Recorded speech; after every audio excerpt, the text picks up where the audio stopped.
Hello दोस्तों, आप सभी को नमस्कार। आइए इस वीडियो के माध्यम से जानते हैं कि माइग्रेट टू लैक्टेटिंग मदर्स या फिर माइग्रेट टू आउट ऑप्शन में क्या भिन्नता है या फिर क्या अंतर है। कई लोग कंफ्यूज होने के कारण माइग्रेट टू लैक्टेटिंग वजह करने की वजह माइग्रेट आउट कर देते हैं, जिसकी वजह से प्रेग्नेंट वुमेन लिस्ट से बाहर तो हो जाती है, लेकिन माइग्रेट टू लैक्टेटिंग ये लैक्टेटिंग मदर्स में आती नहीं है और उनका नया रजिस्ट्रेशन करने के बावजूद भी बेनिफिशरी ऑलरेडी एग्जिस्ट करके आता है, जिसकी वजह से वो लोग परेशान है, रजिस्ट्रेशन नहीं हो रहा है। कई सारे सेंटर्स से मुझे कॉल्स आए, सर ये सब इशूज़ हैं, मेरे प्रेग्नेंट वुमन मैं माइग्रेट कर रही हूँ, उसके बावजूद भी ये इश्यूज़ आ रहे हैं। तो आइए जानें माइग्रेट आउट कैसे करना है, माइग्रेट टू लैक्टेटिंग कैसे करना है। इन दोनों का उपयोग अलग अलग है। आप लोग किसी भी प्रेग्नेंट वुमन को अगर जो है गर्भवती से धात्री में मूव करना चाहती है या फिर गर्भवती से धात्री में डालना चाहती है, तो माइग्रेट टू लैक्टेटिंग या गर्भवती से धात्री माता में प्रवास ऑप्शन का यूज़ करना है, अगर आप हिंदी में कहें तो। या फिर जैसा कि मैंने थंबनेल्स में शो करा है, माइग्रेट टू लैक्टेटिंग मदर्स, यहाँ पे आई बटन पे क्लिक कर लेना है। ये आपका माइग्रेट टू लैक्टेटिंग ये ऑप्शन यूज़ करना है अगर गर्भवती महिला को धात्री में आपको ले जाना है। तो अगर आपको इस लिस्ट से बाहर या फिर लिस्ट से हाइड इसको करना है, चाहे वो बच्चे हों चाहे वुमेन्स हो, उस लिस्ट से निकालना है। जैसे क्या होता है, कभी कभी कुछ केसेस में बच्चे बाहर रहते हैं, बाहर रहने के बाद आते हैं, उनका रजिस्ट्रेशन आप कर लेते हैं, 2 महीने 3 महीने बच्चे रहते हैं, फिर चले जाते हैं, चाहे नाना हो चाहे नानी, चाहे किसी दूसरी जगह वो चले जाते हैं। तो आप उस केस में उसको माइग्रेट आउट करती हैं, या उस केस में उसको माइग्रेट आउट करना चाहिए। और प्रेग्नेंट वुमन के भी वो केस इसलिए दिया है माइग्रेट आउट का ऑप्शन कि मान लीजिए 4 महीने 6 महीने ये प्रेगनेंसी के दरमियान आपके पास रहीं, फिर उसके बाद 2-3 महीने या 4 महीने के लिए वो चली गई दूसरे जगह, तो उस केस में आप माइग्रेट आउट का यूज़ करोगे, ताकि इसका रजिस्ट्रेशन आपका माइग्रेट आउट करोगे, ताकि उसका जो नाम या उसका रजिस्ट्रेशन आपके इस प्रेग्नेंट वाले मॉड्यूल से हट जाए, लेकिन डिलीट नहीं होता है। ध्यान रखिए, माइग्रेट आउट ऑप्शन यूज़ करके डिलीट नहीं होता है, वो आपके पोस्टर ट्रैकर पे वो रजिस्ट्रेशन छिपे तौर पे रहता है। आप उस आधार कार्ड से कोई रजिस्ट्रेशन करोगे तो आधार बेनिफिशियरी ऑलरेडी एग्जिस्ट करके बताता है। आप तब तक उस आधार का यूज़ नहीं कर पाओगे जो प्रेग्नेंट वुमन का आपने माइग्रेट आउट किया है, जब तक कि उसे आप इस एप्लीकेशन से डिलीट नहीं करते। आइए जानते हैं प्रैक्टिकली कैसे करना है आपको माइग्रेट टू लैक्टेटिंग और माइग्रेट आउट ऑप्शन। देखिए आपके सामने दिख रही है ज्योति कुमारी ये दिख रही है, ये 9 माह की हो गई है। देखिए मैंने पिछले वीडियो में बताया था कि 9 माह 20 दिन के बाद अगर आपके लाभार्थी को डिलीवरी नहीं हुई संपर्क करने के बाद, आपको स्वतः माइग्रेट टू लैक्टेटिंग कर लेना, अदरवाइज ये इनएक्टिव हो जाएगी। देखिए माइग्रेट टू लैक्टेटिंग ऑप्शन की EDD आपको सामने स्लो हो रहा है, एक्सपेक्टेड डिलीवरी डेट दिख रहा है, आपको यही डेट मेंशन कर लेना है। ये है 27/5। देखिए इनकी डिलीवरी होनी है 27/5/25 में इनकी डिलीवरी होनी है, लेकिन अभी इनके पास समय है। लेकिन मैं एक आपको प्रैक्टिकली बनाने के लिए ये इसको माइग्रेट आउट कर रहा हूँ, माइग्रेट टू लैक्टेटिंग कर रहा हूँ। इसकी EDD डिलीवरी कभी क्या होता है, किसी का अर्ली एक्सपेक्टेड डिलीवरी डेट से पहले डिलीवरी होती है, कभी बाद में होती है। तो आइए हम लोग करते हैं। आप लोग इसका ऐसा उपयोग करोगे, देखिए 27 तारीख दिया, मैं 20 तारीख उसको करता था, करोगे तो आपकी DI सेफ रहेगी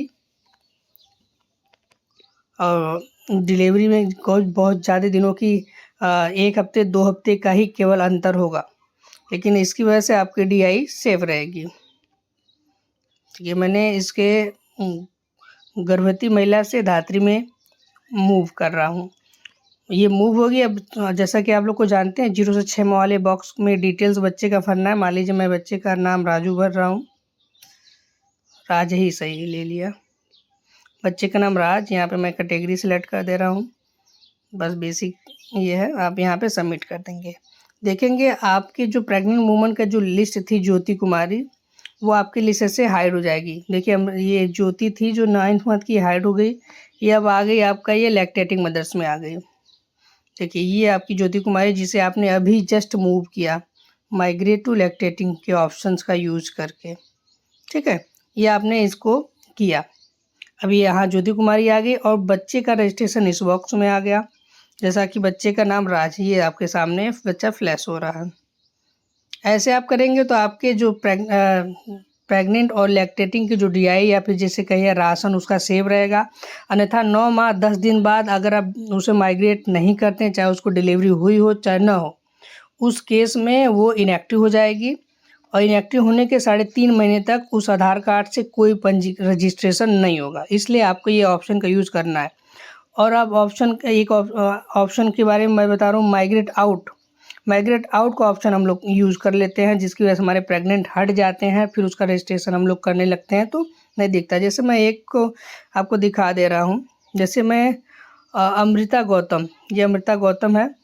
मान लीजिए मैं ऐसे बता रहा हूँ, इसका अभी तो 4 मंथ की प्रेगनेंसी है, फिर भी बस मैं आप लोगों को एक बेसिक ट्रेनिंग के लिए एक बता रहा हूँ। ये डमी सब्जेक्ट है, मैं इसको हटा भी दूंगा। ये सीता, मान लीजिए ये सीता है। सीते का जो हम लोग माइग्रेट आउट ऑप्शन करते हैं, कि जो ही हम माइग्रेट आउट ऑप्शन करते हैं इसमें लिख के आ रहा है, ऑलरेडी ये पॉपअप लिख के आता है, आप लोग इस पर ध्यान नहीं देते हैं। इसमें लिखा है migrate out profile will be remove from beneficiary list. केवल इस लाभार्थी के प्रेग्नेंट वाले मॉड्यूल से नाम हटेगा। Are you sure want to proceed? क्या आप फिर भी चाहते हैं आगे बढ़ना? तो आपको यहाँ पे यस करेंगे। आप जैसे ही यस करेंगे देखेंगे ये आपके लिस्ट से हट जाएगी, माइग्रेट आउट लिस्ट, ये आपके लिस्ट से हट गई। अब ये देखना कि है कहाँ। आप लोग यही गलती करते हो कि आप जो है इसको तो कर लेते हो, ठीक है, आपने माइग्रेट आउट कर दिया, जो थी वो चली गई, और आप अब क्या करते हो कि लैक्टेटिंग मदर्स में ढूंढने लगते हो कि वो कहाँ गई, सीता कहाँ गई। इसमें कोई सीता नाम की बेनिफिशियरी नहीं है।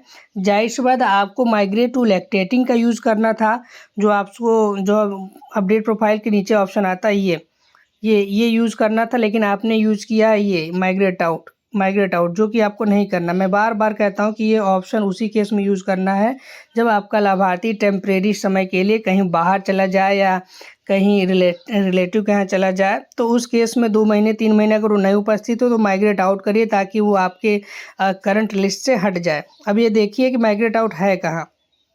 अब वो जो क्या नाम था उसका, सीता नाम की बेनिफिशियरी है कहाँ। अब उसके लिए आप यहाँ पे आ जाएंगे, डैशबोर्ड के पास आ जाएंगे। ये माइग्रेट आउट प्रोफाइल्स है। देखिए इसमें जो है आप जितने भी लोगों को माइग्रेट आउट की रहेंगी उसमें वो आपको यहाँ फ्लैश होगा कि ये माइग्रेट आउट यहाँ पे है। आपने इसमें इतने बच्चों को माइग्रेट आउट किया है, आपको ये पता होगा कि ये डिलीट नहीं हुआ है।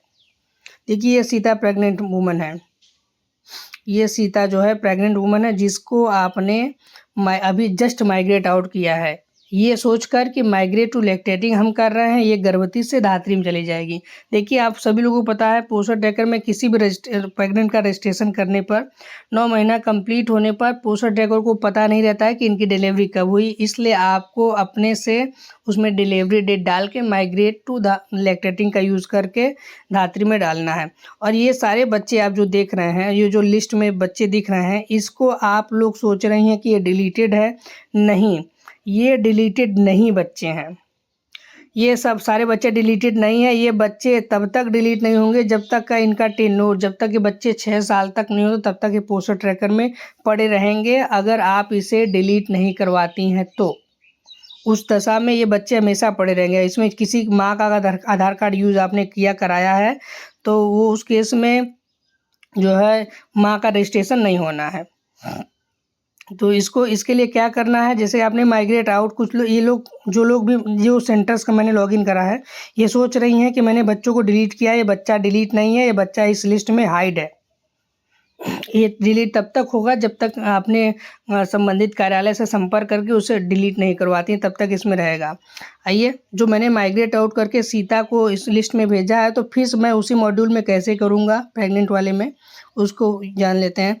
जो ही हम माइग्रेट इन, ये राइट साइड जो माइग्रेट इन का क्लिक करेंगे, इसमें लिख के आ रहा है migrate profile will be added back to beneficiary list. ये जो माइग्रेट आउट आपने बेनिफिशियरी को किया है वह पुनः आपके मॉड्यूल लिस्ट में जाएगा। आप यहाँ पे यस कर देंगे। देखिए इसमें लिख के आ रहा है migrate request has been initiated. 24 घंटे के अंतर्गत ये लाभार्थी आपका चला जाएगा जो भी अगर बच्चा हो तो बच्चे वाले मॉड्यूल में चले जाएगा और प्रेग्नेंट वुमन है तो प्रेग्नेंट वाले मॉड्यूल में चले जाएगा। ये था माइग्रेट आउट और माइग्रेट टू लैक्टेटिंग में अंतर या फिर कहें तो भिन्नता। इस ऑप्शन का यूज़ करके आप लोग प्रेग्नेंट वुमन को सेफली धात्री में करें या लैक्टेटिंग मदर्स में करें, और बच्चे जो टेम्परेरी वे में 3 महीने 4 महीने का के लिए बाहर चले जाते हैं उनको माइग्रेट आउट का यूज़ करके हाइड करें। जब बच्चा आने पर माइग्रेट इन करेंगे तो 24 घंटे के अंतर्गत बच्चा आ जाएगा।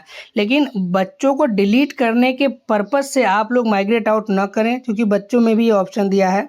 ये सिर्फ और सिर्फ उस केस में ऑप्शन दिया है ताकि बच्चे टेम्परेरी समय या कुछ समय के लिए अगर बाहर जाते हैं, नाना नानी या कहीं भी जाते हैं, उस केस में आपको ये यूज़ करना है ताकि 2-4 महीने बच्चा लिस्ट में न रहे लिस्ट में न रहे। इस केस में नहीं करना है कि बच्चों को डिलीट आपसे नहीं होना है, ये बच्चा आपका उसमें पड़ा रहेगा। ठीक है, आशा करते हैं कि ये वीडियो आप लोगों के लिए काफ़ी हेल्पफुल होगा। वीडियो को ध्यानपूर्वक देखें और अपने बेनिफिशियरी चाहे प्रेग्नेंट वुमन हो चाहे लैक्टेटिंग वुमन हो और जो चाहे बच्चे हो उनकी DI कंटेन रखिए, उनकी DI सेव करें। वीडियो देखने के लिए धन्यवाद।